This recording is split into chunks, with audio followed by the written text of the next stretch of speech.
Right here on the camera, could you? Would it kill you?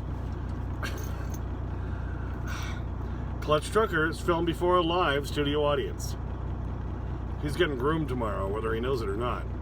I'm on my way back, picked up a load in Auburn, Washington, Seattle area, going all the way down to Florida, north of Miami area. And so on the way, stopping through tomorrow, the first of the 2020 for Wednesday, and I got an appointment for him at PetSmart. If you watch my video about best grooming options for truckers, PetSmarts, they're all over, and once you get your information in one, they're at all of them. So he's getting groomed tomorrow at 3. You can see the excitement. Hey YouTube, Clutch Trucker here. Unfortunately, with the whole battery issue and me changing out my own batteries and saving money, which I did, unfortunately that wasn't the end of that story. So I did everything you should do after you've replaced your batteries, which is I ran the truck for about 3 hours. After that I got parked, I let it idle for like another 2 hours. Then I ran my APU all night, which charges your batteries all overnight, and thought everything would be good. And then when I tried to start it, I was parked at the Baker Truck Corral.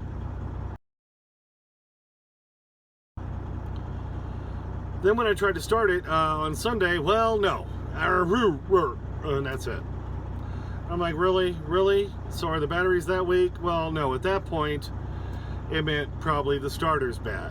And that was probably what was contributing to my batteries going so bad so quickly all of a sudden. I knew it was about time to replace the batteries because it had been about 1.5 years. It had been 2 years when I bought the truck until I had to replace the first set of batteries. Almost 2 years, not quite. Okay, but they came with the 950 cranking amp batteries. I replaced them with the 650s or the 925s. Okay, I replaced them with the 650s. They lasted me, about 1.5 years, and I knew it was about that time. So when they started stinking, I wasn't surprised. But what I didn't know is that probably the starter was going bad and was making them go bad real quick. And that's why after I replaced the batteries, the truck didn't start up initially. They probably did have enough charge in them to start up. At least, Nampa Western Idaho Freightliner was nice enough to bring over their starting battery box, which got me going. So I thought all was well. I thought maybe they were just weak batteries off the shelf. Well, that wasn't the issue. Because after sitting all night and idling and then running my APU, no, still wouldn't start the next day. They should have started because they should have been completely fully charged at that point, and they weren't. So I knew I had another issue. Yep, and so that other issue was my starter was going bad, and there was a guy, tire guy, local tire guy over there swapping out or fixing a tire on a Swift truck right nearby. So I walked over and said, look, yeah, I'm having this issue. Is this something you can look at? And he said, sure, let me finish up here. He gave me a good, interesting piece of information. He said Swift never changes out their valve stems when they change out their tires, which you should always do. So he said basically they've paid me $300 for a valve stem. Anyway, he came over and looked at it and he said, yeah, that might be your starter. Let me call Gene. And I'm like, Gene? Who's Gene? Well, Gene's a local truck guy here in Baker City, Oregon. And Gene came over and looked at it. And Gene said, yeah, I might have that starter. I think I do, but I can't change it out because last week I had a transmission drop on my shoulder. And so he really couldn't do it himself, but he called another guy. He called Grumpy's service. And see, here's their card. I'll give you a better picture of that.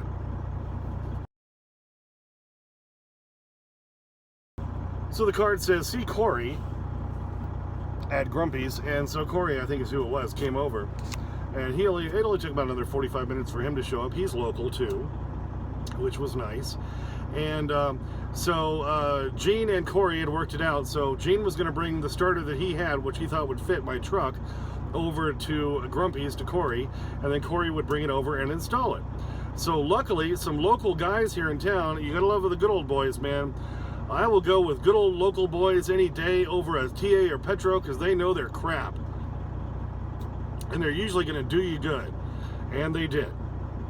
The first guy didn't even charge me anything. Gene didn't charge me anything. Gene had the starter. He gave it to the Corey at Grumpy's, who brought it over and installed it. Now, yes, I had to pay kind of a premium of $180 per hour, 2 hour minimum. So that's 360 bucks, right? If I'm doing my math right. 1836, yeah, 360. Okay.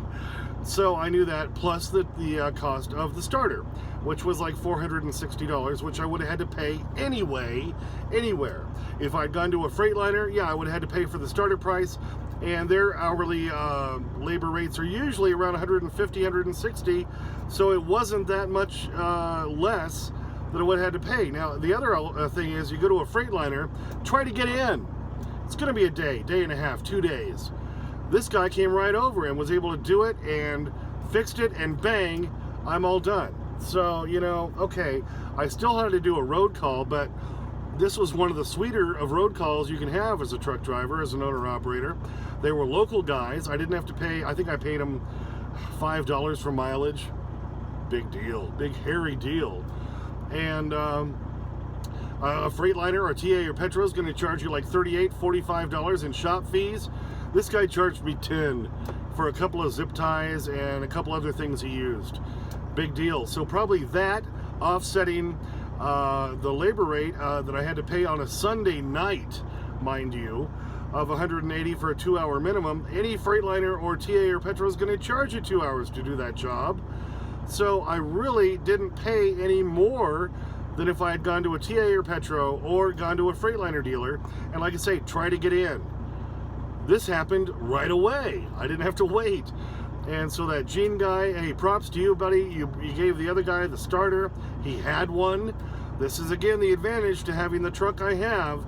It's a 2016 Coronado, but I've got a 1999 Detroit Series 60 engine in it with a standard basic starter that a lot of these older shops, a lot of these local guys are gonna have. And they did. So they were able to fix it and get me back on the road Sunday night. I was able to keep going, and I was able to make my delivery in Kent, Washington on Monday morning. I didn't have to lose any money there. Yes, the overall call cost me about 800 bucks for the labor and then doing the starter. I would have had to pay probably about that, maybe $750 at a TA or Petro or a Freightliner, and I would have lost, I would have had to get delayed on delivering my load, is the other big issue. So I would have lost overall. So I got to give props to these guys, this Grumpy's. You know, like I say, I got their card right here. I'll show them the thing again. This Grumpy's and Gene's and the other tire guy, I didn't get the company he worked for, but it was all local here in Baker City, Oregon. You guys saved my ass. And yeah, this truck's got 556,000 miles on it. It's probably due for a starter. But luckily also, because this is a glider and it's got the Series 60 engine on it, you can get to the starter. I could have changed it out myself, but I didn't have the exact right kind of tools. The bolts that were on there were 12 point, and I don't have that. But, you know, this happens. I saved money on the batteries, 500 to 1,000 bucks, thank God, and I had to do a road call on the starter. Well, it still wouldn't have cost me much less, if any, at all, by going to a TA Petro or a Freightliner. I probably still would have had to reschedule my load, which I didn't have to do, thanks to these guys. So they saved my hiney. So that's kind of the conclusion to the whole thing with the batteries. There was more to it, but at least I got it all done. I'm back on the road. I didn't have to reschedule my load. Was able to pick up another load in the Seattle area today, Tuesday. It is the 31st, New Year's Eve. Yay, happy smiling presents, and yay, it's the New Year. New Year's Eve's a stupid freaking holiday. I just have an issue with it. I don't... really, businesses close early, and why? We're switching the calendar from December 31st to January 1st. Ooh, ooh. It shouldn't be a freaking holiday, but it is. I got a long load. Picked up today in Auburn, Washington, going all the way to just north of Miami, Florida. So like I said earlier, I'm going to get Rusty groomed tomorrow in Ogden, Utah. And then Thursday, I'm going to run through the house, and my daughter's got something big happening. I won't say because I haven't asked her permission if I can say what it is. So we're taking her out to dinner Thursday night, and then I got plenty of time to make it to Miami for a delivery Monday morning. So there you go. And I didn't have to lose any time. And, you know, even though I had to do a road call, which happens, there's certain stuff I can't do. And that was one of them. So that's the reality of trucking. Gotta love it, baby, all right? Hey, thanks so much for tuning in. Hope you enjoyed this video. Hope you enjoyed all the videos. We've got videos on all subjects of trucking. Please scroll deep through there. I'm way over 100 videos at this point. As always, please subscribe. Please like. Please comment. I will respond to your comments. It may not be right away, but I will respond. Ring that bell. Sniff that magic YouTube fairy dust. As always, clutch out.